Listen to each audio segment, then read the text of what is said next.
All right, all right, all right. Welcome to Catch the Craze podcast. Tonight we have a very special guest. We have two guests. It's a double feature tonight. George will be joining us sometime later tonight. But we have Madeline Holly-Rosing, who has Boston Metaphysical Society Mystery at Pikes Peak, issues 1 and number 2. And then right after that, we have Chad Perkins. He's going to be talking about Sparkle Dogs. So we got a lot going on tonight. But first, before we begin, a word from our sponsor. Story Comic is a podcast that focuses on people behind the words. The host, Bonnie Smith, interviews comic creators of all types and their works and tells stories about comics, comic-based stories, and all other forms of pro storytelling. We've been streaming our show online since late 2019, and it's been amazing to see how many people around the world have come to appreciate the value of hearing stories from people who are just as passionate about their work as we are. So if you're a comic creator yourself and you know someone who is, or you just want to hear about how your favorite comic book or comic book is made, come and check us out. Story Comic, Barney Smith. Check it out, storycomic.com, official sponsor of Catch the Craze. Thank you so much. And now, without further ado, let's get this party started.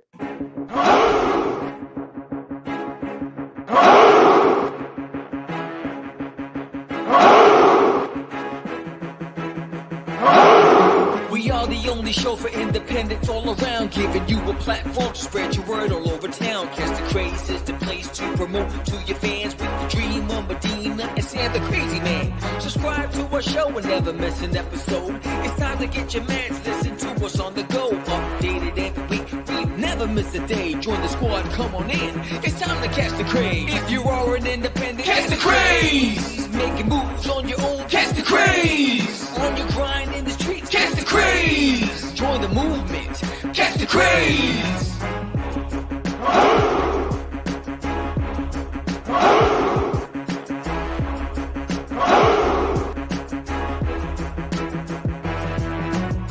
Yeah, George, we did it again. Come on now. Yeah, you want to do it. Catch the Craze.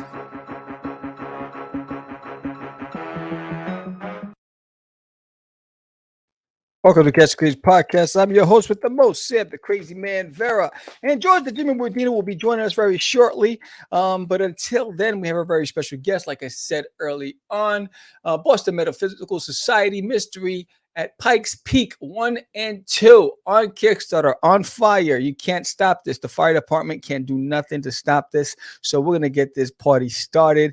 We have her in the waiting room. She's ready, sipping her coffee, ready to get this party going. Let's go. What's Hi. up? Welcome back. Thank you for having me on the show. I really appreciate it.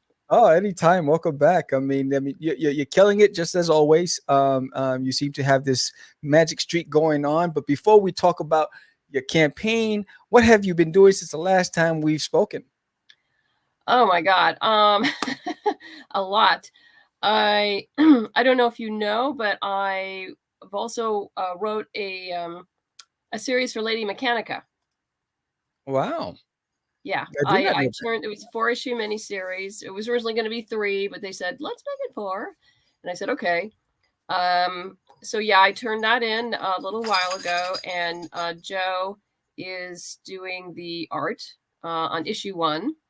I don't think he's finished yet, but so yeah, that was pretty exciting. Joe and Marcia are great to work with. They're just wonderful people, and really enjoyed that. What else? Besides just trying to stay sane and, prepping for this Kickstarter and getting that all written. And we do have issue 1 already in the can, so to speak. And Elizabeth is working on issue 2. So we are moving along. Oh, that's fantastic. So this new project that you got going, how did that come about?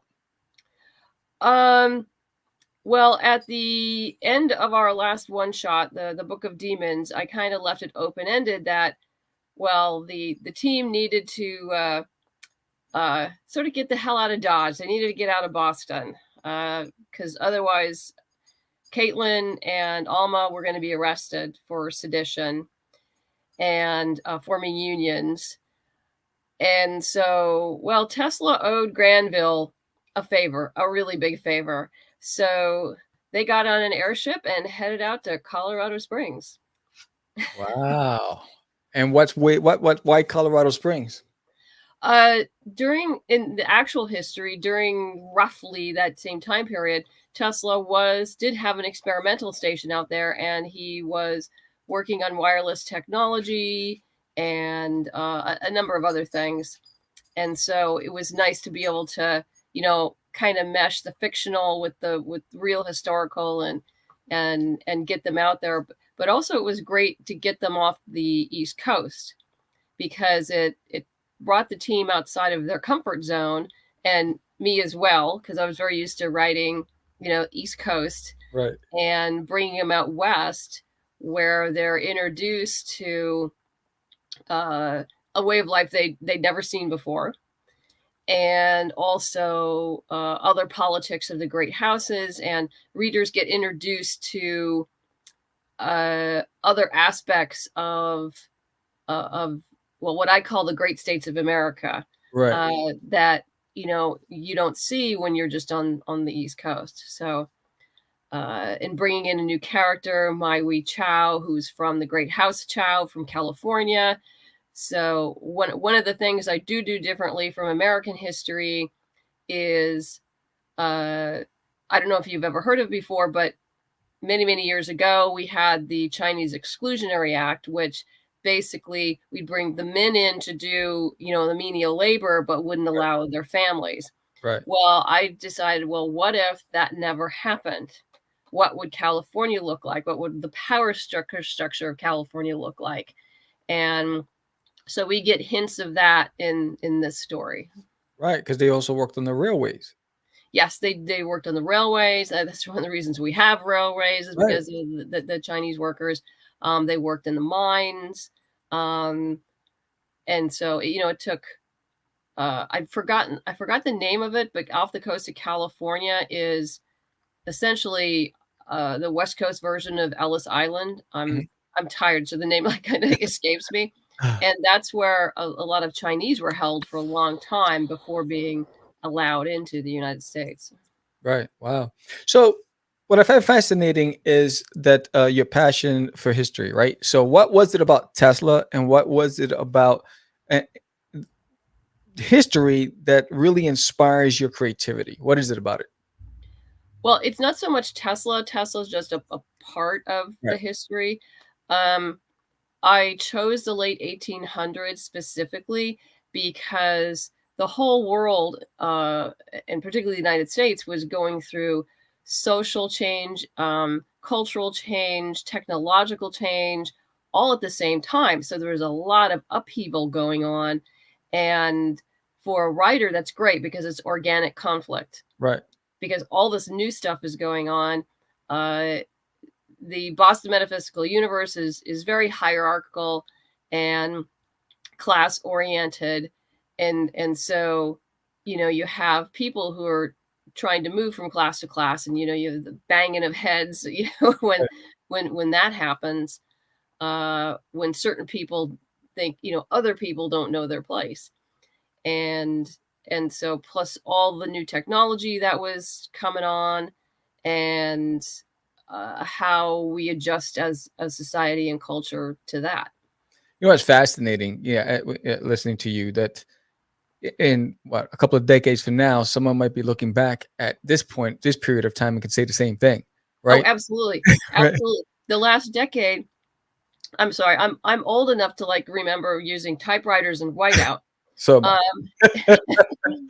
and and word processors where I could type faster than it could, show up on the screen. Right. And, life before the internet, which, really is the past decade.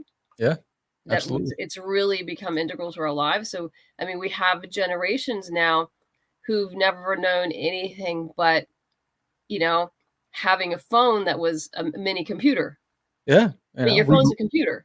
We grew up watching it on Star Trek, and these guys are living it. Yeah, no, absolutely. I don't know this for a fact, but I have a feeling when the first cell phones came out, I think whoever was designing them wanted them the size of a communicator from Star Trek with the little flip phone thingy. Yes. Yes. And then of course we did get that, obviously. And then we moved and it got bigger and smaller. And then now we have some still have, the flip thing is sort of become fashion again. And Right. which is great. I mean, you should be able to have it in any size and shape you want. Right. But it also seems like, I mean, like you said, everything happens in waves, right? And it's almost like Yeah. history repeats itself just at a different scale. Like, back then when you talk about the social change and technological changes, that's what's happening now. Yeah. Technology is basically at a crossroads because there's this movement, even just identity crisis, right? So society is going through an identity crisis, all these things. So think about the future yous looking back at this point, being inspired to write, you know what I mean, down the road. So I just think it's fascinating that there's always a story to tell. Oh yeah, absolutely. And I think the change happens, I think, much more rapidly now than it did then, just because Right. communication is much more rapid. The ability to move, to travel is much more rapid. So change comes out very, very quickly. You have to, live in a fairly remote place now to not be on the grid. Right. Yeah, yeah, exactly. And I Yeah. don't think there's any place to hide unless you're in a cave somewhere. Yeah, it would be tough. It would be tough. Right. So speaking of change, what kind of changes are happening in your story and how is that evolving? Well, the characters are evolving, of course. Caitlin, ever since the original 6-issue miniseries and her fight with the Shifter, that changed her psychic abilities. And over the last the 4 sequels, you begin to see how this has affected her, which of course affects everyone around her. And I brought in a new team member, Alma Bryant, in Spirit of Rebellion, and she and I don't want to bring up too many spoilers. Yeah. The dynamics of certain relationships have changed over the issues, and that's really what I want to focus on, is those changing relationships due to external forces. Right. Right. So the people who backed the previous campaign, what do you think they'll be excited about with this campaign? What would they be looking forward to? Anything that you can give them without giving them too much? Well, first, I think they're going to be thrilled with the art. I have a brand new team on board. Elizabeth McKenza is doing the interior art. Katie Brown is doing the coloring. I brought on Angela Wu to do the 4 main covers, and I'm doing variants for the first time. Oh, And I brought on Rio Burton and Steph C, which they just did an amazing job. And we do have a couple metal variants left, so you better snap those. you better snap those quick. Yeah, I Snap mean, those quick. I absolutely love the scene where she's standing in the middle of this, I guess, snowfall, and there's like this frost, and you have the mountains in the The background. electricity going Yes, around. yes. Yeah, that's Rio's variant, and she did an outstanding job. I didn't realize at the time when I reached out to Rio that she lives in Colorado, so that kind of totally fit. And with the lightning going on all around her, that's actually indicative of what's going to affect her. Right. And it's kind of fun to see. There's going to be secrets that the reader will get quickly that the characters won't. Right. But then there's another mystery that neither one of you will know till the end. Right. Right.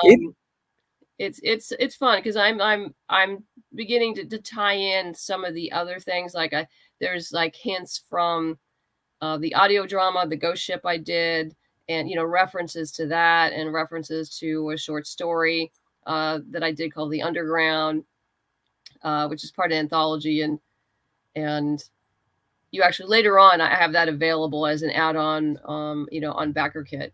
But it's like what I usually do is everything is a standalone. Right. But if you read the other material, it just enriches everything that you read. It just adds to it and makes it even a more fulfilling experience. Nice. Now I'm looking at this cover here. Yes, that's Angela Wu. Yes. I mean, it's beautiful. I mean, just the way the clothing falls, you can see you can tell the way she captured the look of the clothing from that period. It really takes you into that world. Yeah, I really enjoyed working with Angela. Unlike previously with other cover artists, I was pretty much this is what I want, and I would describe exactly what I wanted. And this time what I did was I gave broad strokes to the artist, and Angela read everything because I send everything to them so they can read it through and to get ideas. Right. And it was really a joy to work through stuff with Angela and eventually come to a meeting of the mind. So that was really nice. I enjoyed that collaborative effort. And of course, that's beautiful for issue 2. And once you read it, it actually makes complete sense. But right. So talk to me about this one that we're looking at right now. That's for issue 2. And of course, Caitlin being a psychic, she has visions. So we're seeing ghostly mechanical hands, and that's another thing. I don't want to give away too much. Well, yeah, but I think so. Talk about direction, right? So for the cover, what kind of direction did you give to capture this look? Well, she actually did a couple versions of 2, and the first one, I mean, because I so appreciated the fact that she read everything, because she says, she goes, oh, it has, this class conflict and all this other stuff. And I'm trying to get this sense of all this. But it was a little too much. Right. And then she had one where it was, that was kind of like the prototype of the one you're looking at. Right. And I said, well, why don't we just focus the broad strokes is that each issue, since I'm doing 4 issues, is going to somewhat focus on each of the 4 main characters. And so this is Caitlin, clearly. But then she had some ghostly hands. I said, why don't we just focus on Caitlin and the ghostly hands? And so we went through a couple renditions of this until, and then she gave me a rough of this, and I went like, that. Do that. That's perfect. That's great. And so here we are. And then she had done some, she didn't have both eyes. She was missing the left eye. Right. And in Asian culture, she tried to explain it to me, had something about the inner eye in Asian culture had a certain meaning. Right. And I said, that's going to just go over the heads of most people. Most people aren't going to understand that. So let's have both her eyes. And she did have a pixelation over the entire thing. And I said, let me see it without the pixelation. And so she just kept it over one eye. And I said, keep that. So if you look closely, there's like a pixelation over one eye, which I think is an homage to what she was trying to do. And so, like I said, there was a lot of discussion back and forth, but I loved like how she puts texture and emotion, and yeah, she did a great job. And this is Elizabeth and Katie's work, the first 3 pages of issue 1. Now it looks like it's colored over pencil. Is that what I'm seeing, or no? It's color over pencil and ink. Oh, cool, nice. Oh yeah, no, it's inked. Yeah. Okay. And there they are arriving in Colorado Springs. Colorado Springs. I go to Colorado. It's much more fun to go by airship. Yeah, and I've never been on one of those. Have you? No, I haven't. Yes, I don't know if I feel safe on one of those things, but that's just me. I think they're pretty safe. But Yeah. But I mean, Evie, I mean, the look. I mean, when I look at the pages, it reminds me of what is it? Murder on the Orient Express. You know that. You yeah, know, a little bit. Yes. yeah. Yes. Right. Which is okay. Yeah. Which is okay. I mean, she really captured the feel of the time period and the characters and this is an ongoing series, so part of it is she's picking up the mantle Right. of another artist, and once obviously I want her creativity in it, but we also have to know it's the team, Right. which Yes. we do. Right. So that's pretty interesting too. So how long did it take you to secure the replacement for the previous artist? It took a while. I had reached out to a number of artists after I had gone through I don't know how many portfolios. I go through portfolios a lot, but I have to say that I kept coming back to Elizabeth and like, well, maybe. And then I talked to somebody else and then they weren't available till like 2024. And I said, no, that's not going to work. Right. And I kept going back and forth. And I said, let me just reach out to her and have a conversation. And she was available and it worked out beautifully.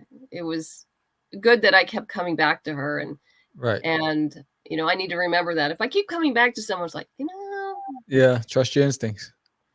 yeah, because I couldn't even tell you what it is I'm looking for Right. when I'm looking through portfolio, but I'm just kind of get a sense, can they capture Boston metaphysical? Right. Right. I went through a number of artists who were just fabulous, but they just, from what I saw, wouldn't capture this. Right. And so, yeah, I was very happy with Elizabeth and the whole team. They're doing a great job.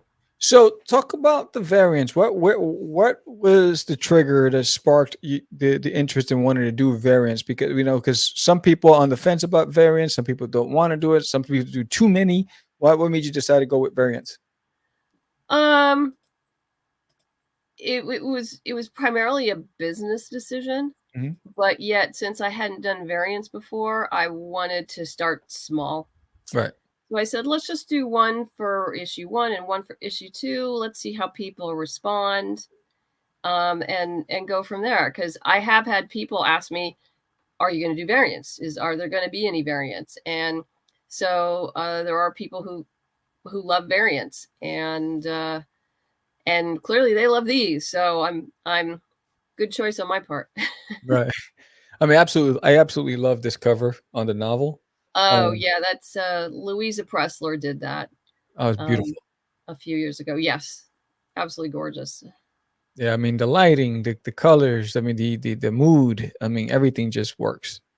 Yeah, from what she told me, she actually took photographs of her hand wearing a glove with something in it, so she could, and then she looks at it and she puts it in different lighting and shading, and so yeah, you can tell she knows her stuff.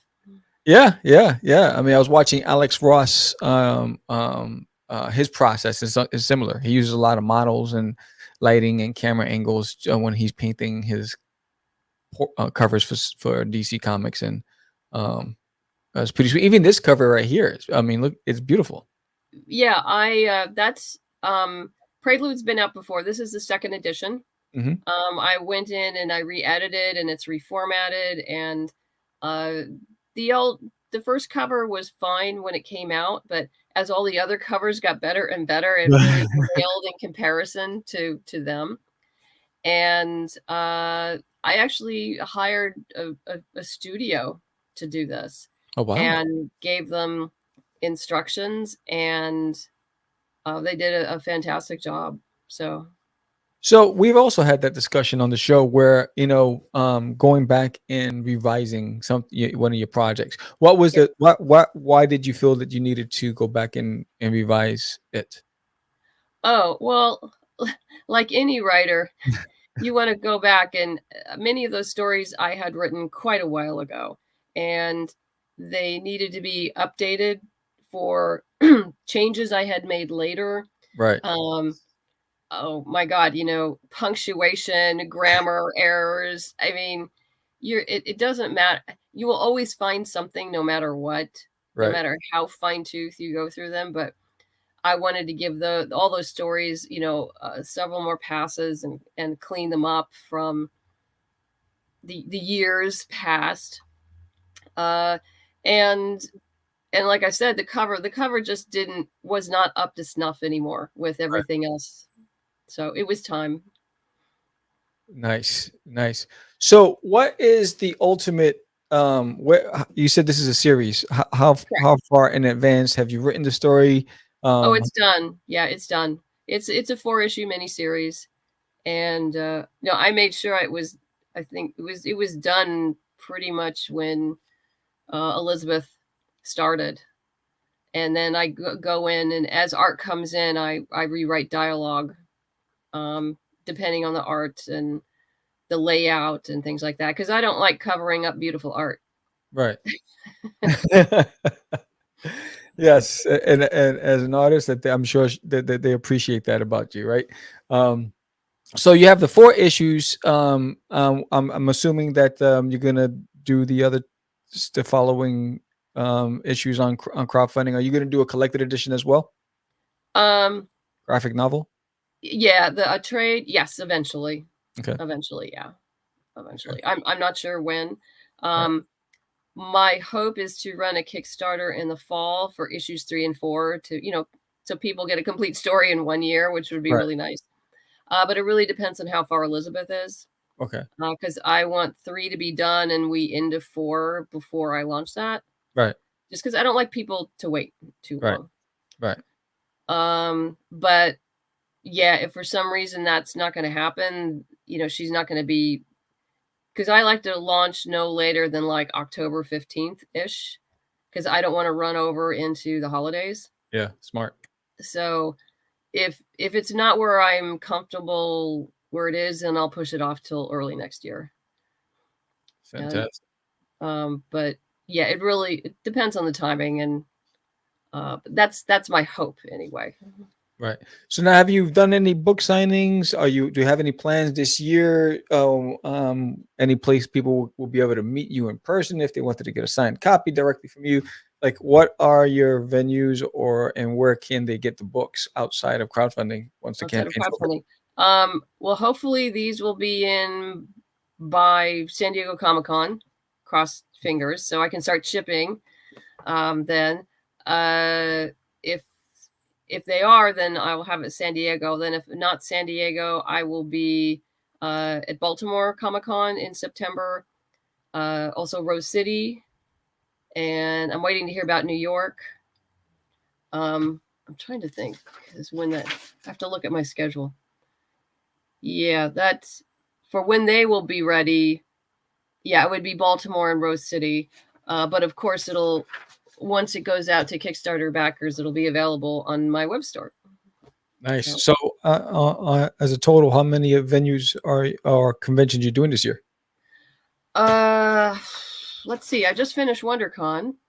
Nice. I'm doing Clockwork Alchemy, which is a small steampunk convention in San Mateo, California, April 7th through 9th. Then for those who are local to Southern California, I'm at Anacon, which is April 15th at the Anaheim Central Library, which is free, by the way. So, and there's going to be a lot of amazing creators there. I'll be in Phoenix in June, Phoenix Fan Fusion, Fan Expo Denver, then San Diego, Baltimore, and then Rose City. And Fan Expo Denver, isn't that August? That is, June 30th through July 2nd. Oh, okay. No, there's a Denver Comic Con in August, I believe. Yeah. Yeah, I don't know. Yeah, there was something I forgot because I was looking at. I was talking to my in-laws about my mother-in-law about heading over there for a convention in August. Okay, yeah, I don't know because I know there was Denver Pop Culture, which got bought out by Fan Expo Denver. Fan Expo buys everything. Yes. They're doing what Wizard World did. Yeah. Yes. That's pretty awesome. So is this your first appearance at San Diego, or have you done it before? Oh yeah, this will probably be our 8th or 9th year Oh wow, in San fantastic, Diego. Yeah, yeah, fantastic. we'll be in small press, probably row L, because they always put us in row L at small press, which is fine. I'm Right, very happy there. right. And so, what's the reception like at the venues for you? It's good. Uh, we're different. Yes. We're not the usual. Um, what did I say? TNA Right. Yes. Yeah, yes. Yes. that you see. I mean, I'm fully aware we're a niche within a niche genre, Right. so it's not for everyone, and that's fine. But yeah, if you like something a little different, alternate history with a steampunk vibe to it and the paranormal, then yeah, Boston Metaphysical will probably be up your alley. Absolutely, absolutely. I mean, and your crowdfunding continues to be successful. What's based on what are you're planning on launching in August? How much lead time do you use before you launch a campaign? Oh, I wouldn't launch till October. But yeah, but when do you like when? How Oh, much? lead time.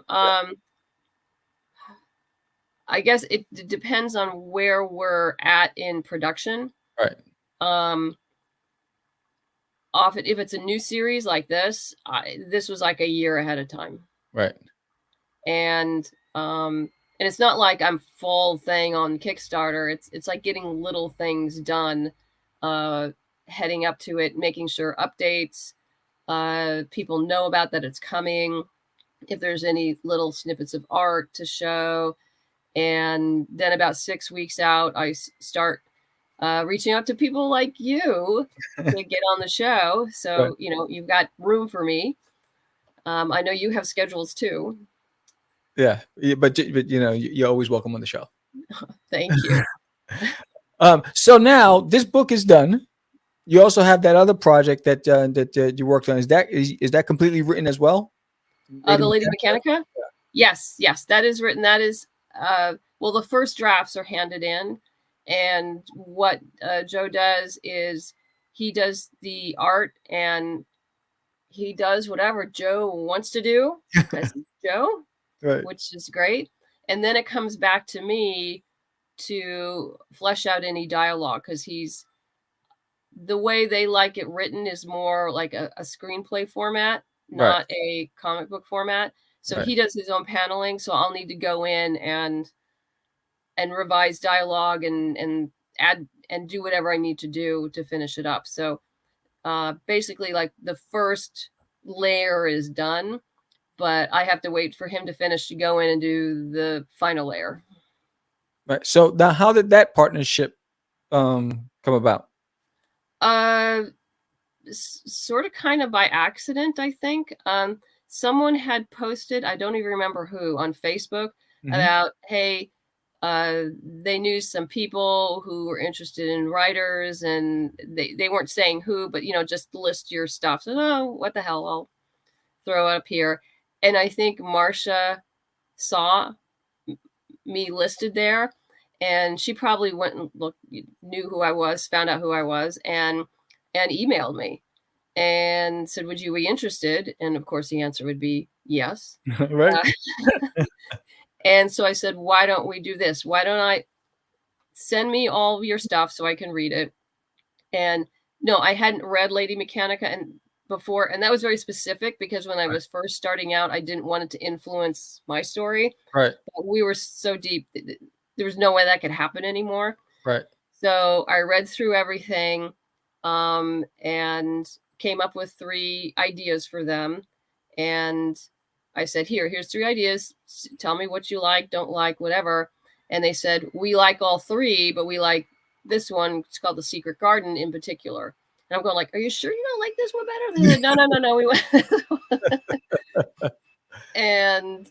and so we started talking of how this is going to work, and contracts were signed, and we were off to the races. So we went through many, an initial outline and fleshing out and reorganizing and treatments and lots and lots of layers until we got to the final outline, and then I started writing. Wow. So what was the time period for that process, from the treatment to the first drafts that were delivered to him? Probably a little over a year, just because they were busy with other stuff. Right. And, I was on their timeline. Right. So it was like whenever they could get notes back to me, they got notes back to me. So it did take a while. And then I finished all 4 scripts a lot more quickly than they thought I would. Because I just didn't want to lose my train of thought. I said, right. I need to get all this done so everything works. Right. I don't want to forget what I wrote over here and get over here and like go, what did I write there? Right. It was just more seamless this way. And then I'd be asking him notes like, does he want this? Has he decided what kind of evil thing he wants here? And he just goes like, no, he hasn't, but just go ahead and write. I'm like, okay. That's awesome. That's awesome. So now, what are you doing? You have 2 projects in the can, right? They're done. What are you doing in the meantime? Are you working on anything now? Are you writing your next novel? What's going on now? Well, right now I've got to finish this Kickstarter. Right. Yeah. Just one thing at a time, buddy. One thing at a time. Yeah, I did WonderCon over this weekend too, so that was exhausting. Oh yeah. But yeah, I wanted to finish this, and well, obviously this is still in production, and things I have to mind the store of keeping backers updated and right. Getting this done and proofing and getting it to the printer and ordering pins and bookmarks and stuff for the backers. But what I am hoping is to go back to I may have mentioned that I had started a novel trilogy based on I call it the House Wars, but it's loosely based on the American Civil War, but in the Boston Metaphysical universe. And I've written the first novel, but I need to write the next 2. So I would really like to be able to go back and start working on that again. And nice. That will be time consuming, just because I know I have to go back and reread the first novel because it's been so long. I've been away from it for so long doing all this other stuff that. Right. But yeah, and then thinking about I do know where then after Pikes Peak is done, I do have how do I put this? An idea of where this is going, and I need to do some research and reading on that before I start hammering that outline out. Fantastic.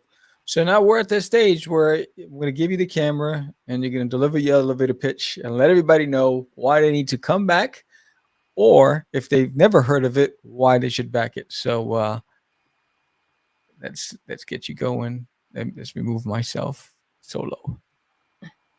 They changed this up for a minute. I want to give you. Oh, here it is. I'm giving you the camera. There you go. Okay. Hi, this is Madeline Holly-Rosing, the writer-creator of Boston Metaphysical Society. And if you're not familiar with the story, it's about an ex-Pinkerton detective, a spirit photographer, and a genius scientist who battles supernatural forces in late 1800s Boston.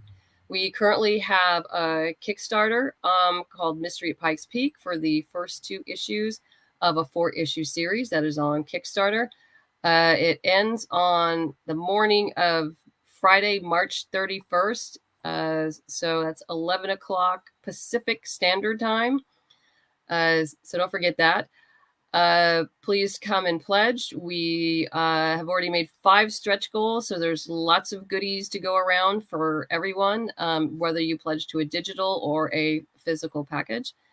And but if nothing else, just go and get to the page and enjoy the fabulous art, because the team has really knocked it out of the park this time. Fantastic. And that while you were talking, you got another backer. Yeah, fantastic. Thank you, whoever you are. So again, as always, I mean, your work is stellar. It's always top notch. It's always a pleasure having you on. Obviously, I wish you a lot of success, but you seem to have that in the clutch. So yeah, so and I can't wait to see what happens with Lady Mechanica. That's that's going to be Oh, I'm very excited about that. I'm very yeah, excited. Yeah. that is pretty awesome. And in fact, when it's ready to release, maybe you need to come back on and talk about it. Sure. They are. Marsha said that they are going to bring it to Kickstarter. Oh, nice! Wow, Yeah, they are going to bring it to Kickstarter. So yes, I will obviously be making the rounds. Outstanding, outstanding. So it's a pleasure having you on again. You. Much success. Get some rest. I know you came back from WonderCon, and we'll talk again. Great. Thank you very much. You got it. Bye-bye. All right, so that was the creator of Boston Metaphysical Society Mystery at Pikes Peak issues number 1 and 2. If you haven't backed it yet, go and check it out. It is fantastic. It's Madeline Holly-Rosing. Again, go and check it out. The link is in the chat. The link is in the summary. And if you haven't done it, do so now. And then in a few minutes, we're going to be bringing in another guest. We have a guest, Chad Perkins. He's going to be talking to us too about his project. But in the meantime, I do want to give a special shout out to the boys at ASAP Imagination, and I just want to play a little skit from them.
All right. If you haven't checked out Gig, go and check it out.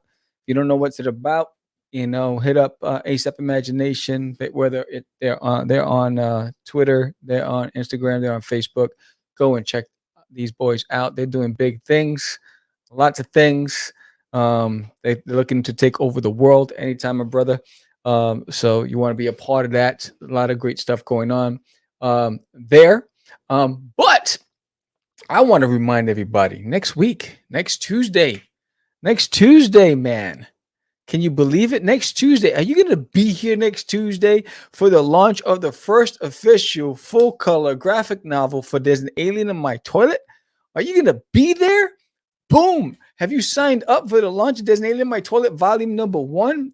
Oh, if you haven't done so, I really want you to. It's gonna be amazing. This is the book that and this campaign is going to be the one that's going to be going into stores. This graphic novel. And hey, what's up, Chad?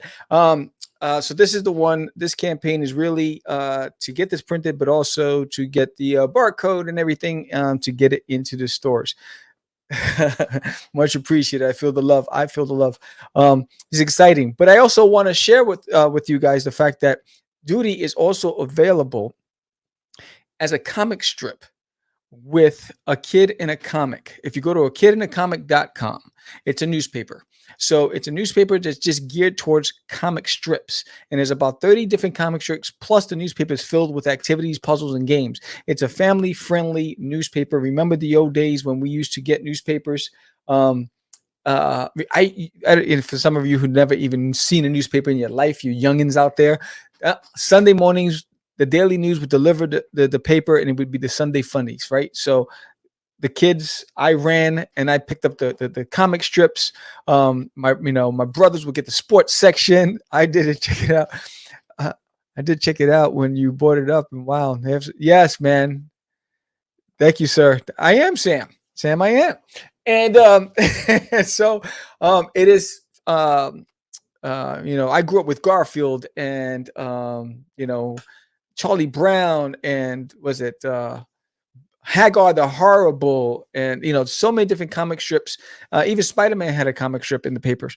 So I was approached by the publishers of A Kid in a Comic because they found Duty on a Kickstarter. They fell in love with Duty and they wanted it in their newspaper. And the proceeds go to 2 charities, which I love supporting charities. We did the same thing with ASAP. So, and here's an opportunity for number one: you can order it from home, subscription based, and get the newspaper delivered to your home 7 times a year. But it's also going to be available in stores. And once I have the list of stores, I will share it out with you guys. But if you haven't gone to akidinacomic.com, go and check it out. Subscribe. If you have a local comic shop, bookstore, tell them about it. Tell them where to go. So hopefully they can order it for their location. It's going to be amazing. A Kid and a Comic. I'm going to .com. Putting that in there for you guys. Also, it's like, Yes, for the year. Which is pretty awesome. You get 7 papers filled with some really top tier talent. In fact, I'm going to show you some of the names that's involved in this while we're waiting for George to join us. A Kid, there it is. Let me get this over here. Boom, boom, boom. All right, so A Kid in a Comic. I mean, there's. I should play that trailer, right? Stop playing around, Sam. It seems being an adult consumes us. And being a kid is just less kid. Introducing A Kid in a Comic, where we give you a gateway to a time on Saturday mornings before cartoons and Sundays meant in newspaper fun.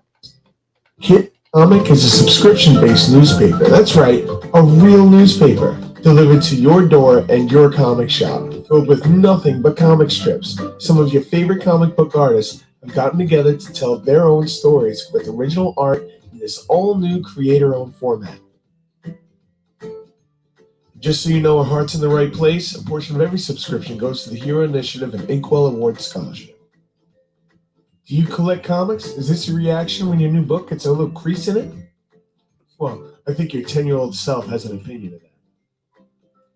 Kid in a Comic is meant to be read, with puzzles and games meant to be written on and art panels meant to be colored. Take it on a car ride, plane ride, or, well, you know.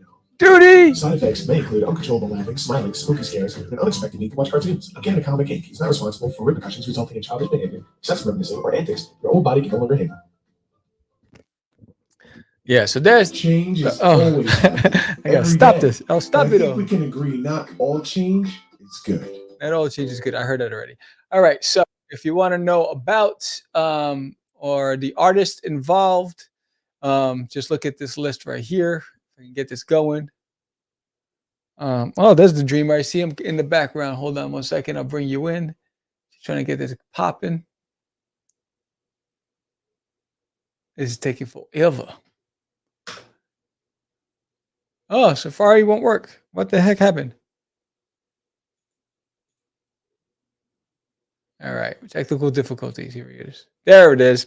So here's a list of artists. Let me, as I bring George into the stream, here's a list of artists in there. I mean, and creators. You got Scott Hanna, Tony Harris, Riley Brown, Bill Morrison, Mike Gustovich. We get so many different people working on this project, and the little old Sam, the Crazy Man Vera, which is pretty dope. Hang with the big boys. That's pretty awesome. So yeah, so check out Kid in the Comic. If you haven't done so already, I put the link in the chat. And if you haven't done so, I would love for you to also sign up for There's an Alien in My Toilet book, the graphic novel, which we launch on Tuesday. It's going to be fun. I'm excited about this book. It's 140 pages of fantastic storyline. Issue number 5 will be in this. That's Chad Perkins stuff. Let me go back to George. Boom. Yeah, so what's up, buddy? So there's the link for There's an Alien in My Toilet if you haven't signed up already. So 2 cool things to check out if you haven't done so. What's up, brother? Welcome. What up, dog? Yo, I honestly I didn't know it was a double feature. I thought you were gonna end the stream and then we were gonna start a new one. I didn't have time to do that. Well, it's a good thing because then it would have made it. Yeah, it would have made it episode 500, which we don't want to do yet because that's coming up. That's coming up. I guess at this point it'll be next week. Is that that's the launch? That's the launch, right? Oh, perfecto. Yeah. That's how the universe works, baby. That's how we roll, baby. That's how we roll. Welcome. Thank you everyone for coming in. I'm sorry I'm late. I was actually also stuck at work. But I caught the end of the last I guess the interview with Holly. That was awesome. Yeah, Holly's really cool stuff. Killing the game. Dude, she wrote a book. She wrote a book about it, bro. You know what I mean? Yeah, I know. She knows what she's doing. She knows what she's doing. Yeah, she got some skills. She has some matter of fact, it's right here, yo. This is the book. Oh, of course, it's blurry to my background. Yeah. Yo, they changed this up, didn't they? They changed everything up. They changed it all up, bro. They said instructions, and I don't have time to play with it. I was like, yo. Oh. All right, let's see what we got here. Yeah, no, this is her jam right here. Kickstarter for independent creator. This is her book. Yeah. She's killing it. Nice little thick book. You guys should definitely pick it up. It's on. Yeah, I got it on Amazon, and I got it right before mine. Yeah, right before mine. My Kickstarter launched. I got it, and it helped out a lot, man. Helped out a lot. Yeah. So I highly recommend it if you're doing a Kickstarter as a crowdfunding plan. If you're using Kickstarter as a crowdfunding platform, definitely use this. Yeah, definitely use this. But what's happening, man? What's happening? What's happening is that next week is two big things happening. Next week I launched the Kickstarter, and I fly to Puerto Rico for the Puerto Rico Comic Con. So that's should be a busy week. It's going to be a busy week. It is going to be very, very, very busy. And I'm a little nervous because they just shipped my stuff, and I told them I need to be there when I get there. I don't want it sitting in the hotel and then it gets lost because I'm not a guest until next week. Yeah, I'm a little stressed right now, so I got to track it because when I looked at the tracking, it didn't have a pickup time yet from them. They just created a tracking number. So because I'm gonna lose my cool. I mean, I put this order in weeks ago. Like, wait, I gave myself so much lead time.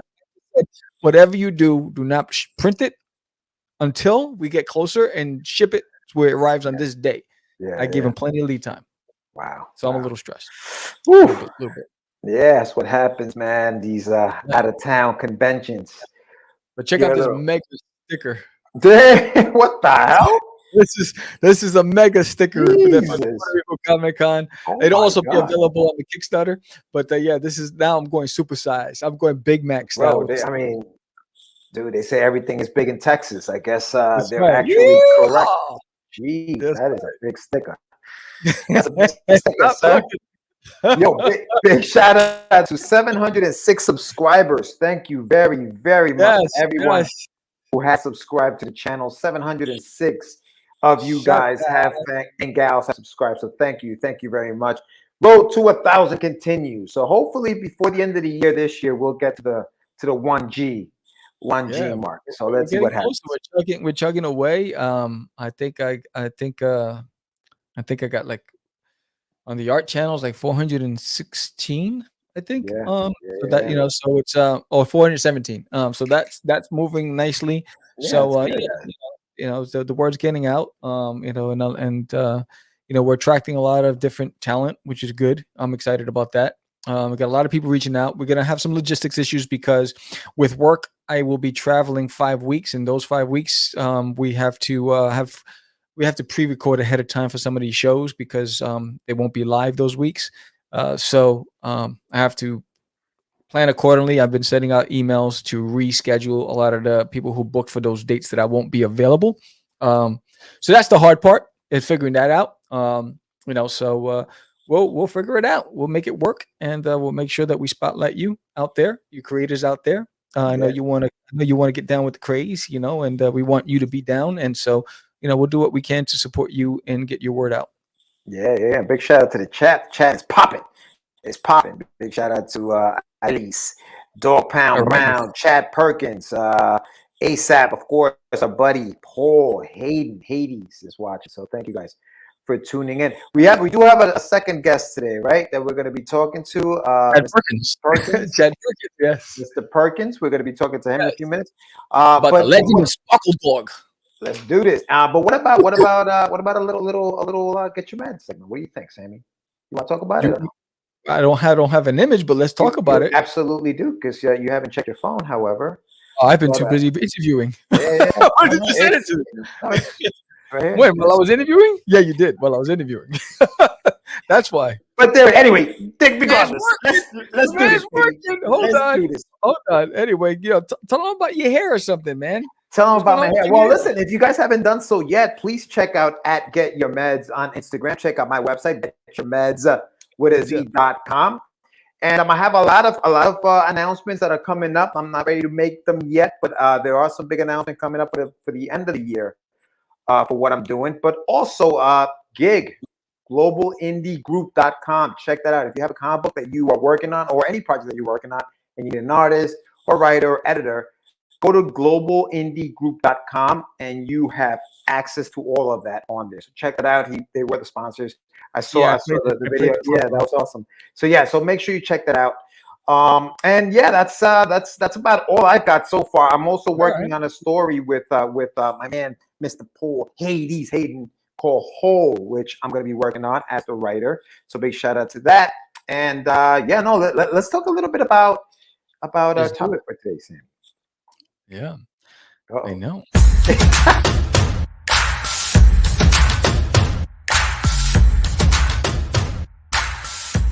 It's time for your medicine. Crowdfunding. Should you double dip? Wow.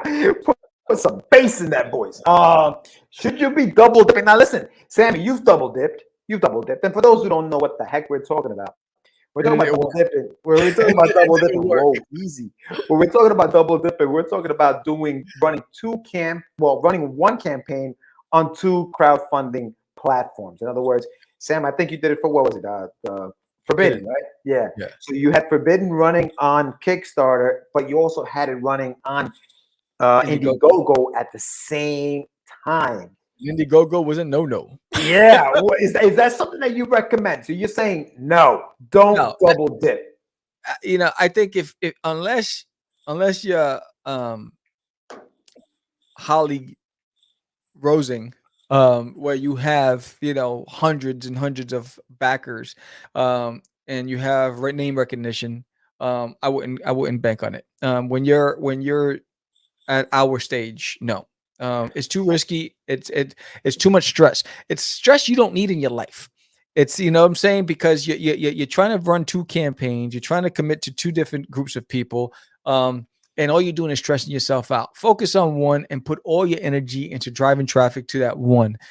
This way, you can sleep at night, because Kickstarters alone are stressful as it is. You know what I mean? Because it's our baby, and we take it personal when we don't see people gravitating to support our baby, and like, oh, why don't they want to read it? This is good stuff, and all that stuff, with all that head junk that goes in your head. Why would you want to do it twice? I think, and you're speaking from experience, but I think that you should. And the reason why I said it is because I think it depends. Sounds like someone's gonna do it. No. I think it depends on the platforms you're using, right?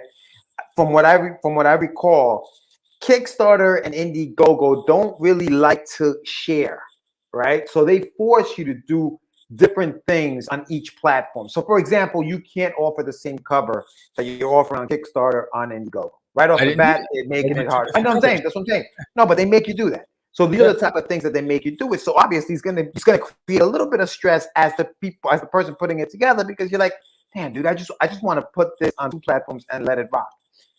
I think that now there are more platforms, right? Whether it's Zoom, Crowdfunder, for example.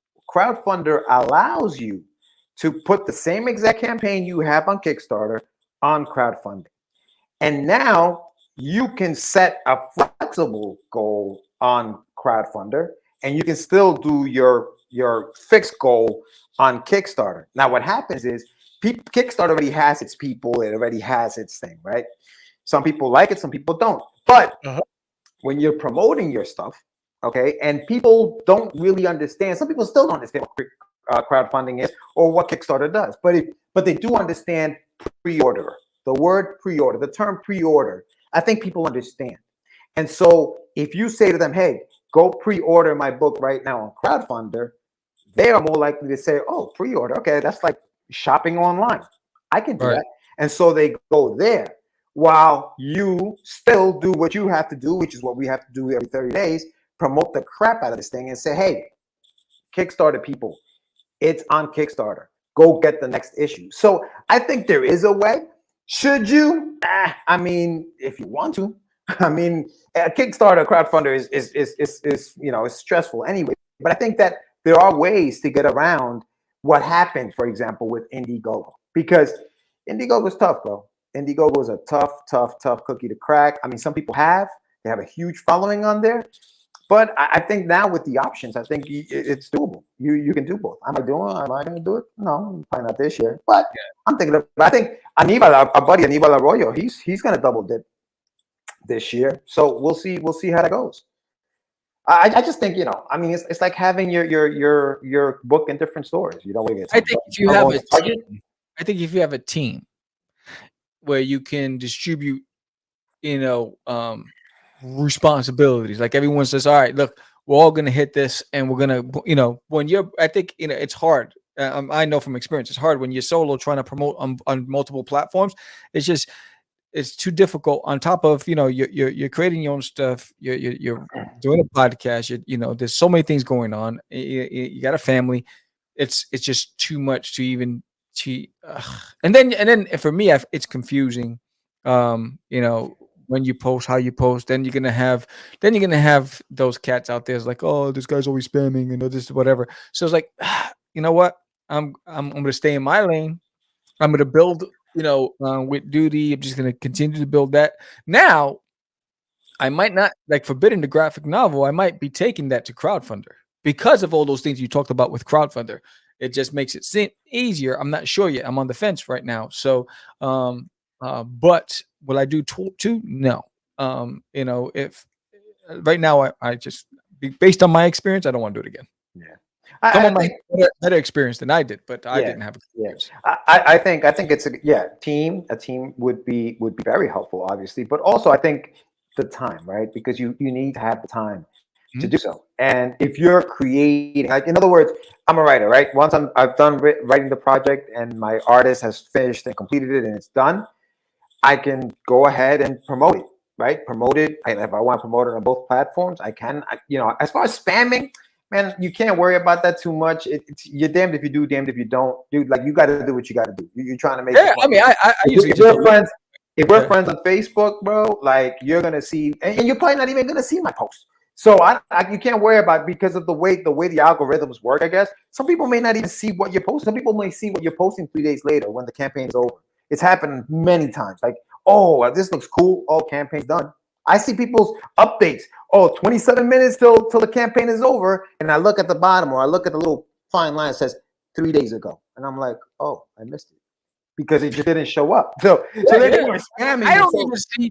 I have, like, for instance, I got like so many different platforms that I'm on, and I have different names where I got a different platform for Forbidden, for whatever. So when I post, sometimes I don't see any of those for I don't see those. I don't see my own. I'm like, yo, this is some crazy crap. Would you set different goals, tiers for each platform to set them apart? Yes, I would do like an achievable goal on the secondary platform and the initial goal. Like, for instance, like if I say I'm going to use Kickstarter as my primary, then the goal would be $1,000, which is the standard that I do. If I use a secondary, I probably do it at like 500. I do a shorter goal because the number one, visibility doesn't have the same kind of visibility and reach that Kickstarter does, and number two, there's no guarantee. So I'd rather play it safe on a separate platform, and then try to assume that because it might be trending well on Kickstarter, that it's the same effect going to be on another platform because they don't translate. I agree with you on the goal. I think that on a platform like crowdfunder, where you don't have a following just yet, definitely I agree with the goal. I think, but to me, simplicity is key. If I have six tiers on Kickstarter, I'm gonna have the same exact 6 tiers on crowdfunder, simply because I don't want people to feel like, man, I wanted that, but I can't get that. I can only get it on Kickstarter. I can't get it on crowdfunder, but I like crowdfunder better. You know what? Forget it. It's too much. Yeah. So I would keep the tiers the same, but I would maybe change the goal. So like maybe a higher goal on Kickstarter, maybe a lower goal on crowdfunder or vice versa, however you feel more comfortable. But I think the tiers I would keep the same though. Simplicity to me is key, and you don't want to confuse people. You want to let them know what they're getting, and it'll be nice. Yeah, and the problem is that when you do Indiegogo and Kickstarter, they both have rules. Where crowdfunder, you don't. So you have to have differences there. Where on crowdfunder you don't have to. You can mimic the same exact thing. And then hopefully they don't have like Kickstarter agents to going over looking to see you can't do that. You know what I mean? Yeah. So I don't know. I wouldn't do that. But yeah. So that's basically it. Yeah, that's it. And so we're gonna bring in our guest in a second. But before we do, just want to play the promo for There's an Alien in My Toilet and remind everybody that in just a few days we're going to be launching the graphic novel. And here it is.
What's up, chat?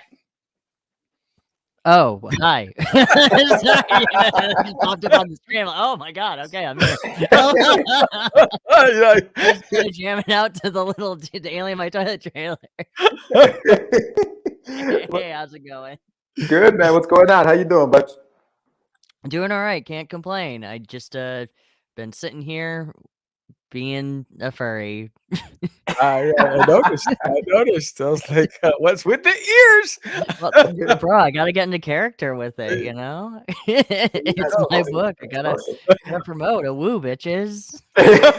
Dude, I can't wait to hear what the book is about, man. I can't wait to hear what the book is about. But listen, nice meeting you. We've never actually met, Chet. So nice to meet you, man. Thank you for coming on the show. I did catch the JD Calderon show that you guys did on Sunday. That was a blast. So I saw you guys were doing your thing over there. So I did see some of that. But yeah, man, listen, I don't know much about Chet, and I don't know how many of the people watching do. So tell us a little bit about yourself, Chet. So introduce yourself to the audience there. I don't even know anything about myself. So you just tell me. Make it up. Here we go. All right. So hi, my name is Chad Perkins. I am the writer of Blue Lullaby from Arcadia Enterprises. This is the one that I'm currently known for.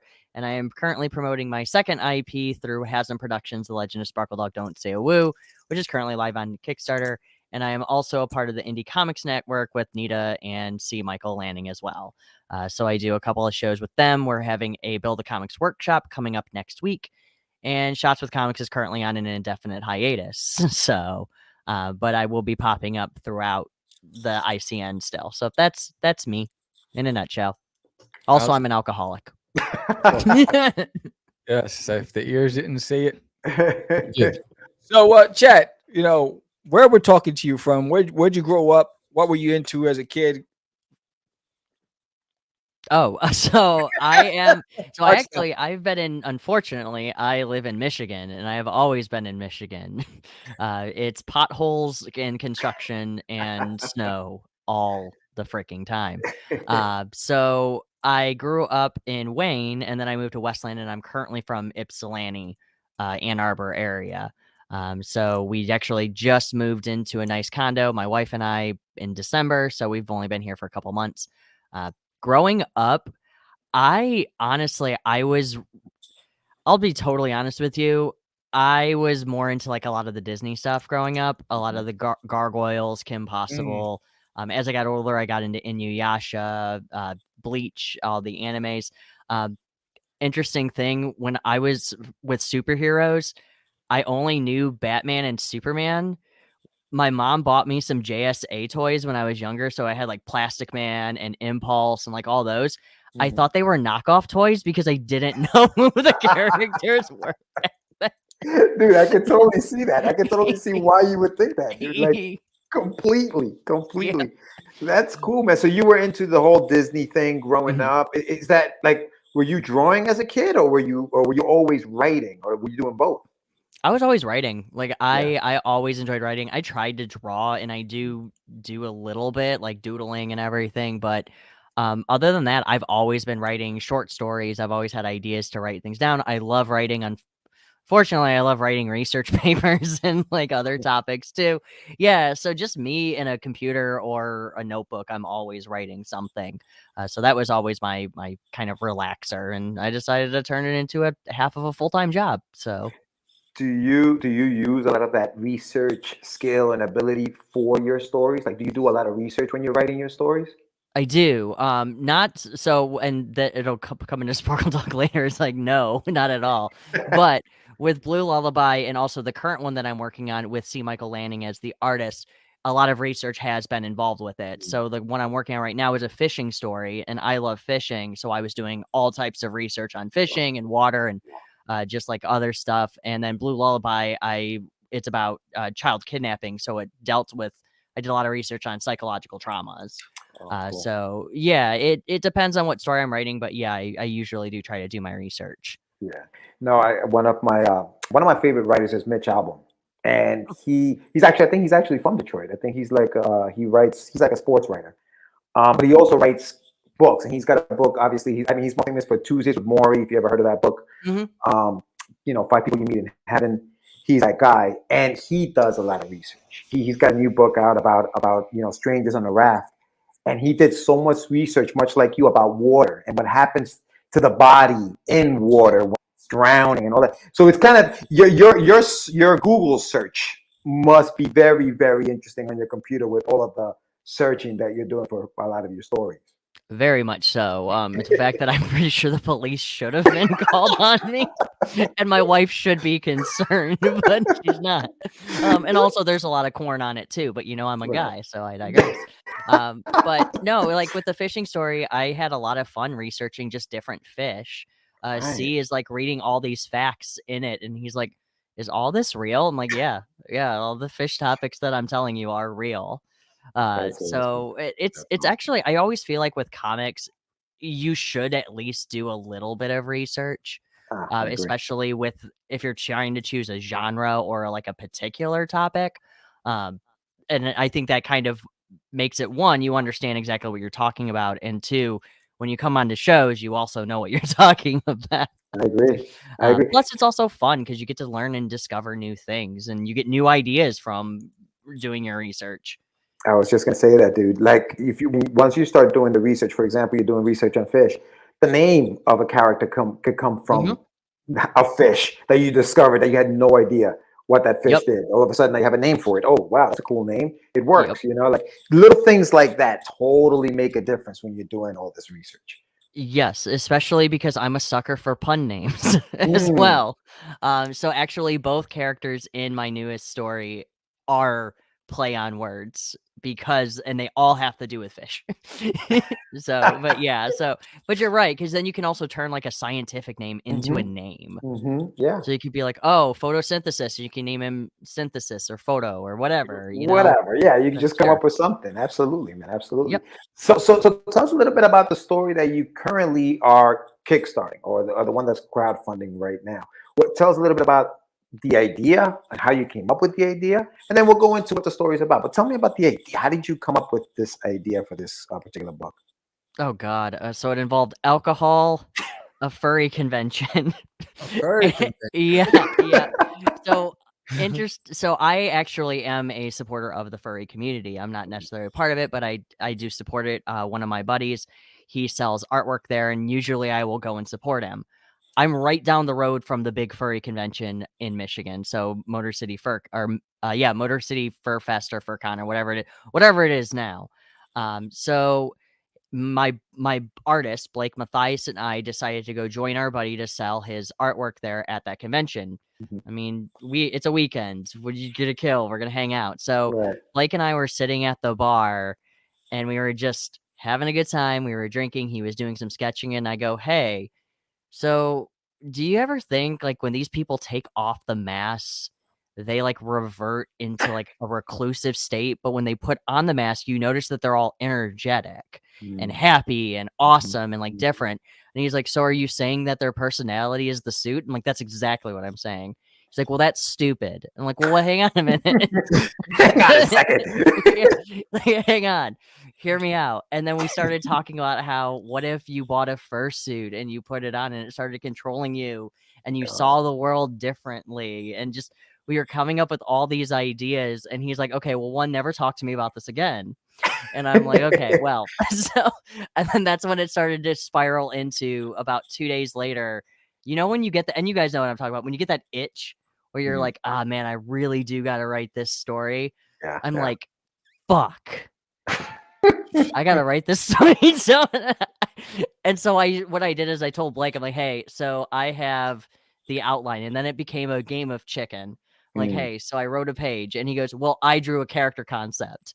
Like, "Well, I wrote 2 pages and a synopsis." He's like, "Well, I drew the paneling," and then and then eventually, by the time you know it, we're doing a Kickstarter, has a production, has it, and we've got a full 6-issue miniseries under our belt. Now, let me ask you a question, Chad, because I need a little clarity on the furry.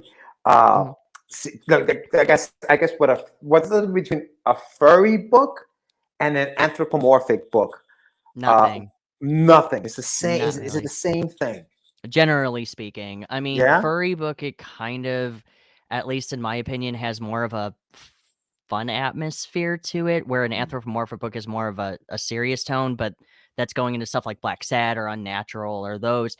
And then you have like, I'm trying to think of, actually at this moment, I can't think of any other exciting ones. Like Omaha the Cat Dancer. That would be an anthropomorphic one. Or if you're looking at something like Two Kinds, that would be a furry book. So, but to me, I don't think there is really a particular difference. That's more of a Daphne question than anything else. See, I always thought there was like a sensual innuendos and like things like that in furry books, and and maybe I'm wrong in saying that. Is there that kind of like when you think of furry, you think of like people dressing up and doing things, Freaknik, you know what I mean? Well, so got a groove back. So yes, unfortunately, they do get that reputation of being, playful, if you will, in the bedroom. Yeah. But at the same time, though, especially when I've been to the conventions, it really isn't any different. And it's not really any different than me walking to an anime convention and there being hentai at the table. Right. Yeah. I got Yeah. you. Like it's never really any different. It's just unfortunately that they get that stigmata where they are conceptually, sexual. And granted, I understand, but and 2, I've never actually met a furry who has actually had relations or sex in a fursuit, because those things are hot. They're like wearing a ghillie suit. Right. You're hot and sticky. So, but yeah, I mean, it's the whole sexual thing. It's just, I mean, it's the same as any other culture, I guess. Yeah, you can take it there if you want to, but you don't necessarily have to. In other words, sure. I mean, Rule 34, it was invented. Yeah. So you guys are going back and forth. You're trying to one up each other. Yep. 6 books is what you guys ended up with. In how much time did it take for you guys to do these 6 books? Well, right now I mean, you know how this goes. I'm currently working on the 5th and 4th, or the 4th and 5th script. Like I have the outlines done for them. Gotcha. But the way I wanted to do it when we were working with this idea is Blake brought up the idea of, well, what if Quinn, our gender fluid character, sees the world differently in each issue? And then that's where I started thinking about it, and I said, Oh, I have a better idea, because originally he said, well, what if he just sees everybody as a fursona? Like, as he goes, Persona, he just, nice. yeah, like the whole world just Yeah. continues to start becoming a furry universe. And I go, yeah, but I'll also one-up you on that. What if every issue is written as a different genre as well? And it's all furry. So the second issue is a point-and-click adventure game meets Little Nightmares. The third issue is a noir-based story, so it's all set in a speakeasy. So as we were kind of going, we were trying to come up with different genres that weren't really our strengths, and then we tried to play to them, and we ended up coming up with 6 different books. Wow. So each one is going to be a 22 to 24 page story. Currently, I'm looking at combining the 5th and the 6th issue only because I'm really lazy and I kind of want to just put that in one big mega issue. So see, and I was just going to ask you, like, are they? Can you pick up issue 2 and maybe not have read issue 1, or do you need to pick them up in that order in order for you to get the entire story? It helps, but you don't necessarily have to, because there is an overarching narrative where Quinn is trying. So when Quinn buys the suit, it tells him, because they're an idiot, that, hey, furries used to be protectors of the world, and they used to fight in wars and helped during the Depression period and just all this stuff. Well, because of one particular thing happened, furry culture was locked away, and now they are seen as the degenerates that they are. In order to bring all the peace back into the world, Quinn has to retrieve 4 crystal paw pads from furry guardians, and each one is set in a different genre. Now, you can read each one as a standalone story, and that's fine, because the ending is always the same.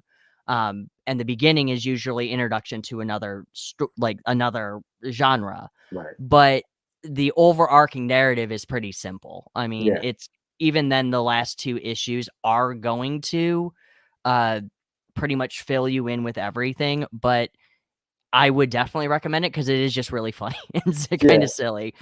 So I really hope that people would read the full series. Sure. So It sounds cool though, because it sounds like, it opens up with here's the mission, and will that character complete it by the end of that book? And there you have one full story. Here's the next one, but you have to get 4. So it's kind of cool the way you guys have kind of made us go on this almost like scavenger hunt with the characters themselves. And this is the Kickstarter here. Yep. So this is the Kickstarter currently for the first issue. Don't Say a Woo is like the full arc itself. The first book is currently, we doubled our funding, which I was very, very excited about. We also funded in under 3 hours, so that was really nice. Yeah. We asked for $750, but you know what? Funded is still funded, It doesn't matter. You get that money, you got that money, man. Like, it doesn't matter how small you're asking. But this one is, yeah. Also, I do like the indie no-no. That is definitely something that I am taking with me. Indie no-no, baby. Indie no-no. Have you tried anything outside of Kickstarter for crowdfunding, or no? No, this is my first Kickstarter. Oh, nice. Yeah, so this is mine and Blake's first time. This was, interesting fact, this was not the first book we were originally going to do as a Kickstarter, but we decided to do it anyway. Because I'm always the type of person of, I'm going to do it anyway. Right. But yeah, I like Kickstarter a lot more, only because I feel like, and this is going to sound really weird, I don't like Indiegogo's flexible goal thing. Because I don't think that encourages people to actually promote it or like donate to it, because it's like, oh, it doesn't matter. So that's why I decided to stick with Kickstarter. Plus, Tina and them told me to, so I was kind of at the mercy of them as well. There's a sense of if it doesn't get funded, it doesn't get made, and you don't lose your money. You know what I mean? If you have that flexible goal, it almost feels like, well, even if it doesn't get funded, they took my money, and I don't know if I want to get this book. So I totally see what you mean by that. Yeah. The good news is with this, the first issue is completely done. So Mike Jimmy lettered it. Blake Matthias did the artwork for it. It's already been edited. So it's ready to go to print. The only thing we're doing currently is just giving people goodies. So currently, No, go ahead, Chet. Oh, I was just to say the artwork currently that we're looking at right now, this is the introduction to our gender fluid character Quinn, whose pronouns are they, them, if you actually care about that. And the reason why we wanted to do a gender fluid character was simply because I wanted to put everybody, like people, into the story, so it didn't really matter who was reading it. Right. Along with that too, I get to put Quinn in all different kind of feminine and fun costumes, and I like putting people in costumes. So it's like, why not? I'll put them in a dress and then a tuxedo later. I don't care. Gotcha. But this is the introduction to it, where they buy a fursuit from a shady website because they're looking at fur corn, because we can't say the P word on YouTube. Right. And so they find that you can buy this fursuit, and then a Sparkle Dog is your sentient fursuit that talks in emojis and rainbow disgusting colors. Interesting. All right. So now let me ask you this: when you guys were coming up, obviously with the story at the bar, you're writing the script, he's drawing stuff. Did you at some point come back and kind of discuss what the characters were going to look like, or was that all left up to the artist? When we first pitched it, actually, when we were first coming up with the idea, Blake thought of, I can't, and I'm drawing a blank on his name, even though it's right there in there, the artist of Invader Zim, for this type of story, because we can use very exaggerated facial expressions, very exaggerated movements, bright colors, but still darker and muted, if you will, with them. So that was the idea. But then Blake kind of just sketched out a gender fluid character. And then said, hey, this is them. In fact, the original design is pretty much the same as the one that you're seeing currently, because I liked the more simplistic design to them. With Sparkle Dog, I was actually the one who was coming up with the designs for them, because I love the Five Nights at Freddy's series. Oh, dude, I think that's really good. I love it. I hate the lore of it. I think it's an absolute disaster, but the designs and the games and the ideas are all there, and it's awesome. Yeah. So when I was going through it, I really wanted to make Sparkle Dog almost like a Five Nights at Freddy's style looking character. Yeah, I can see where that. he just looks very disjointed. Yeah, he looks very friendly, Yeah. but even then, when you're staring at him, you're like, It's a little creepy. Yeah, I want to give you a hug, but I also don't want you to stab me. Right. Unless you're into that kind of thing, kind of listening. So, but yeah, when it came with the designs, we did have pretty good idea of what we wanted to do going in. When it came to the developing of the characters. Have you picked up any of the other Freddy books? Any of the other graphic novels? I have the first one, The Silver Eyes. Yeah. I have that one, and then I do have the regular novel of that one too. Yeah. And honestly, I like them a lot more than I like the game lore. I agree. I agree 100%. I started reading those things, and I was like, wow, these are pretty freaking good, dude. Like, you know what I mean? I did like the fact that the creator came out and said, yeah, if I was able to make the lore, this would be the original lore. And I'm like, well, yeah, I mean, these are really well done. They're really creepy. They're really exaggerated as the way they could be. They're not constrained to that one little room they explore. And then Security Breach came out, and that was, I mean, that game is exactly what I wanted. Yeah, no, these look great, man. And you have a lot of different, I guess, tiers and options for people to grab when they're pledging to the campaign. You have some locked stretch goals that we need to unlock, my friends. Yes. So if you're watching, make sure that you hit that pledge button. These are cool, man. Thank you. And actually, a lot of these stretch goals that we have currently are exclusive to the Kickstarter. So if you go back up to the stretch goal section, you'll actually see that we just recently unlocked the Candy Gore wallpaper, which is for the cell phone, which is Android and iPhone. So you are able to get that. And then the Jason Lennox PDF coloring page, so you can have your friends, your enemies' kids, whoever, to go and color it. And then we also have the mini print too.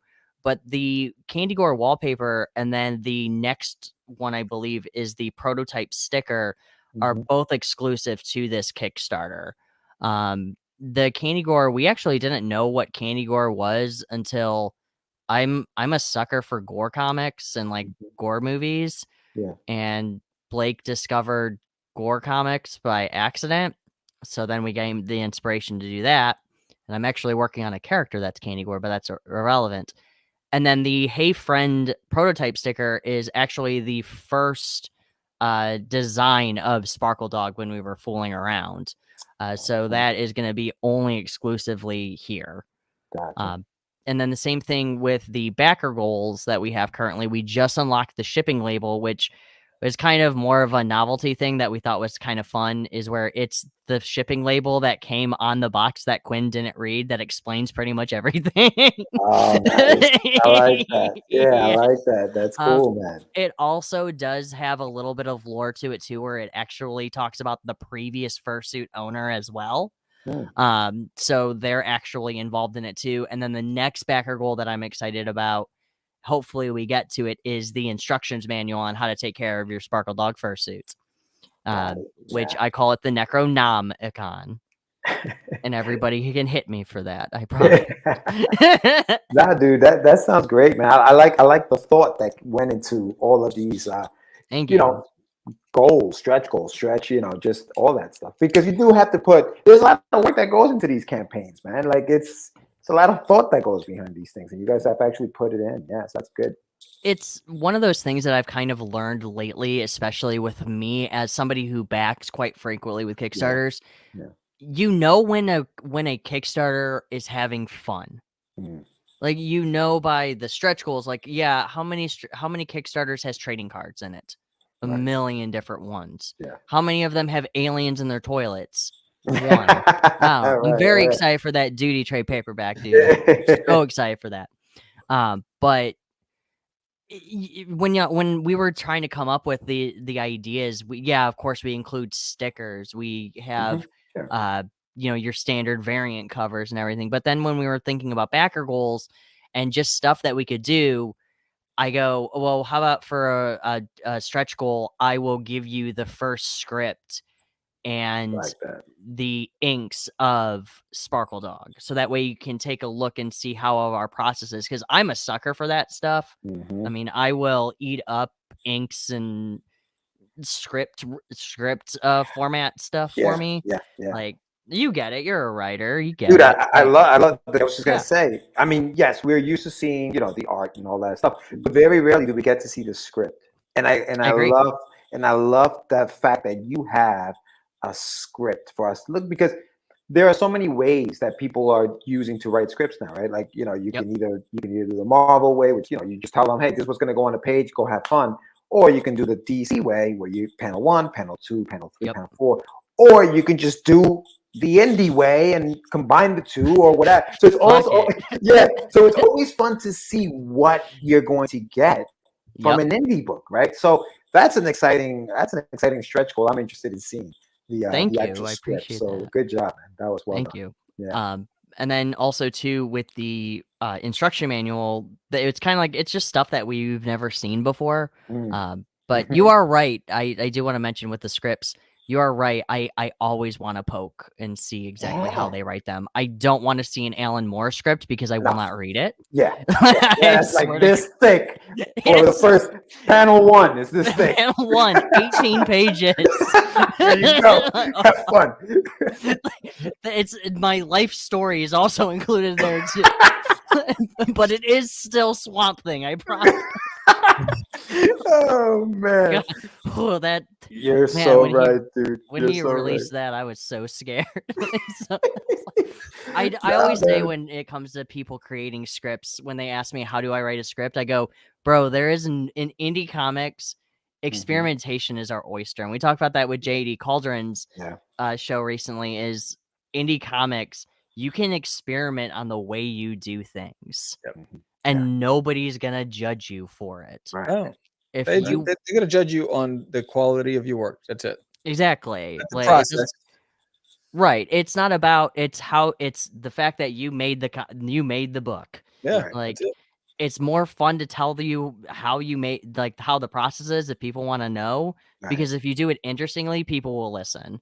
Absolutely. I mean, my story is a disaster when it comes to Sparkle Dye. It was an accident. Nah, man. Did you drink root beer? Huh? Is that a root beer? No, this is a New Holland the poet beer. Nice. It's an oatmeal stout lager, or Nice. oatmeal stout. The Nice. darker the beer, the bitter the beer, the better and happier I am. And those ears just perk up. So They do. Yeah. Also, people ask me who these are. Like, is it mine or my wife's? And we both agreed we're not sure. Like, because we both wear them. That is freaking awesome. Great. So are you doing any conventions this year? Any plans to tour? What are you doing this year? Drinking and crying. So currently what I'm up to at the moment is I do have I'm doing local conventions currently, because I do want to get my feet wet to them because I don't do a lot of them, and also it's expensive. So currently I'm doing Motor City Nightmares in Novi. So that's our big horror convention, and I'm going to be selling Blue there. I will have some copies of Legend of Sparkle Dog. I think that the print will be done by then. And then a couple of other goodies that'll be there. And then I'm doing it's called Really Cool Comic-Con. I did it last year and it's out in Flint, and it's me, Randy Zimmerman is there, and also Craig Blake as well. So all three of us are there, and it's going to be fun. And that's in September. And then Motor City Nightmares is at the end of July. So I'm going to be hanging out at those two cons. And then, yeah. So those are the two cons that I'm currently doing, because shit's expensive. Yes, it is, dude. Yes, it is, man. Things are very expensive. But yeah, no, Chad, dude, this is amazing, man. Do you want to give the single, Sam, or what do you want to do? Yeah. This is Chad. If you watch Catch the Craze, you know that I'm about to give you the shot. You got your elevator pitch. This is where you sell it. So I'm gonna give you the screen. Tell everybody why they should back Sparkle Dog, and then how can they find you on social media? Go for it. Oh God. Okay. So, my name is Chad Perkins. So the Legend of Sparkle Dog is, I really hope people back this and also support it as well, because it is one of those books that me and Blake really get to stretch our minds with genres. So like we said before, each book is written in a different genre and style. So we really, really try to challenge ourselves. It's fun. It's quirky. It also pokes fun at the furry fandom and other fandoms as well. It does follow the story of our gender fluid character. So if that's something that you're interested in with gender fluid and pronouns and all that, sure, that's for you. It follows the story of our gender fluid character, where they buy a fursuit on a shady website, and it turns out that the fursuit might be controlling them. You can also follow me on all my updates at Casual Nerd Chat on Twitter. You can also add me at The Iron Squid on Facebook as well. I'll accept your friends' requests, and you can see all of my BS that I post. And you can also find me on the Indie Comics Network. Thursday, I'm going to be on Thursday Night Throwdowns, where I'm going to be the host of that. And that's at 8 p.m., I believe, with Rodney Fike and Richard Jones. And then next week, Tuesday, is going to be Build a Comics Workshop with myself and C. Michael Lanning. We're going to be building a comic from idea all the way up to funding. So, yeah, that's me. Outstanding, brother. Outstanding. So again, yeah, thanks for coming on Catch the Craze podcast. Thank you. You're I mean, I'm sure you're like a ball at a bar, bro. You must be. It's a party hanging out with you. So what's with the eyes? I'm a party. Yeah, that's true. I'm very energetic. I also have two other, I've also have other books that'll hopefully be coming out this year and a little bit of next year too. So yeah, I'm a very busy bee and very energetic. So I agree. I am a party in a box, maybe. Anyway. Chad, this is awesome, brother. Thank you so much for coming on, man. I'll see you on the social media. I'm looking forward to the book. So absolutely, good luck with it. And let's get that stretch goal. We can get that script, because I want to see that. I want to read that. That's gonna be awesome. I would love if we can get that script, because I definitely want to show it. You can see my laziness as well showing through. Outstanding, brother. You have a good night. You too as well. Thank you. Peace. All right, that's Chad Perkins, and it's the Legend of Sparkle Dog. Go check it out if you haven't done so already. The link is in the chat. And support indie creators, and then he's having the ball, and you can tell. So it's pretty dope.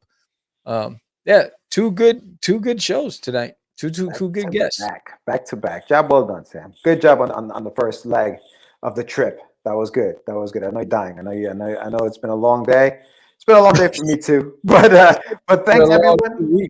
Yeah. Thanks to everyone who showed up today. Don't forget next week, big show coming up. It is the launch. Now, Sam, I heard something on, like I said, I was listening to the show that you had on Sunday. You mentioned that the launch was at 6 p.m. Eastern Standard Time. Is that correct? No, 6 p.m., 7 p.m. Eastern. 7 p.m. Eastern. Okay. Yeah. So 7 p.m. Eastern Standard Time, 6 p.m. Central. So make sure that you are logged in at because the guest at 8. We have another double feature next week. Back to back. So there's no Get Your Meds next week because we're going back to back. Okay. But we'll be 7 p.m. Eastern Standard Time right here on Catch the Craze. We're launching the graphic novel. I'm excited about this one. This is one I've been working towards, waiting for. This is the one that my goal is to get it into the bookstores by on time for Christmas. That's my goal. So and with your help, you'll make it happen. So I'm looking. Hopefully everybody comes out. That's picked up the first 4 issues and comes back for the 5th issue, which will be in this graphic novel. And it's going to be fun. There you go, brother. There you go. Yes, indeed. Yes, and I want to shout out to the sponsors of our show, ASAP Imagination, Gig, and Barney Smith of StoryComics.com. Big shout out to Barney. Yeah, so Barney, shout out to our sponsors tonight, which is pretty dope. And next week we introduce a new sponsor too. So so we have a lot of sponsors coming up for the next few months. So it's gonna be dope. So again, if you want to sponsor the show, you have to do is go in and hit the link, go up to dutiesworld.com or crazycomics.com and just go to the podcast section and hit the sponsorship level that fits your budget. And you also could get your stuff promoted on Catch the Craze. And then all you do is just send us a 30-second spit commercial, whether there's a video or audio, or you send us a script and we'll read it for you. And we'll make it happen. But and also, if you haven't done so already, subscribe to the channel. And thank you everybody who's gotten us past the 700 mark. We're on our way to 1,000. We appreciate you tremendously. We're growing. It took us a little bit, but it seems like we're getting some traction, which is pretty sweet. And I'm excited about that as well. Yes, indeed. Yes, indeed. Yeah. So again, there it is. The graphic novel. Head over to Kickstarter. Hit the link in the chat. Sign up today. And there's going to be a 24-hour special, so you don't want to miss that one as well. Good job, buddy. Good job. Yeah, make sure you check that out. Check us out next week. If you get a chance, go to getyourmeds.com with a Z. Check out my website. I have good stuff in there for you guys to check out. The comics, I have t-shirts, all kinds of fun stuff. But yeah, dude, we'll do this again next week. Thank you guys for joining us tonight. Really. Yeah, for joining us. And again, don't forget to go to kidinthecomic.com and subscribe and get yourself the newspaper full of amazing comic strips. With that said, I'm Sam the Crazy Man Vera. George the Dreamer Medina. And we are out. It's just easy. It's not. Crazy. Acquiesce. No, it's about my friend Acquiesce. I met Say my name, right? This is what you were thinking? Oh, my. He described me. He said, I'm the What? Catch the Craze. You're listening to Catch the Craze. You're listening to Catch the Craze. To Catch the Craze. You are listening to Catch the Craze. Catch the Craze. You're listening to Catch the Craze. Candy girl.